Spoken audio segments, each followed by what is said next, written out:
দীর্ঘদিন গান থেকে দূরে কণ্ঠশিল্পী কনক চাপা এর মাঝে রাজনীতিও করার চেষ্টা করেছিলেন, কিন্তু সেখানে সফল না হওয়ায় সব থেকেই দূরে থাকতে দেখা গেছে কণ্ঠশিল্পীকে।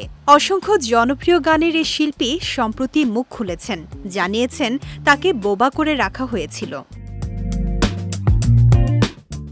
কনক চাপার রাজনৈতিক পরিচয় আছে। তিনি বাংলাদেশ জাতীয়তাবাদী দলের রাজনীতিতে সক্রিয় ছিলেন, যার ফলে বিগত সরকারের আমলে অনেক ভোগান্তি পোহাতে হয়েছে তাকে। প্রায় অর্ধ যুগেরও বেশি সময় ধরে গান গাওয়া থেকে বিরত রাখা হয়েছিল বলে জানিয়েছেন এই শিল্পী। শেখ হাসিনা সরকারের সমালোচনা করে কনক চাপা বলেন, আমি বিগত 7টি বছর বিভিন্নভাবে নিগৃহীত হয়েছি, তবে মোটেই ভেঙে পড়িনি। আমি সবসময় হাসি খুশি থেকেছি, কখনো কাঁদিনি।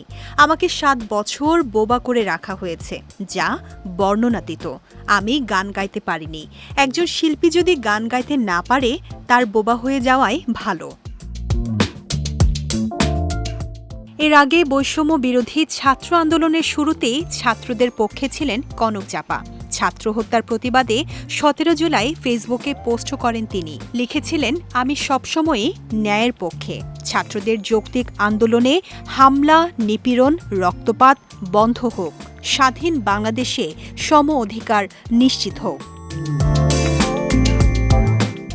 3 দশকেরও বেশি সময় ধরে গানের সঙ্গে আছেন কনক চাপা। সিনেমায় তার গাওয়া গানের সংখ্যা 3000-এরও বেশি। 35টিরও বেশি একক অ্যালবাম প্রকাশ হয়েছে কনক চাপার।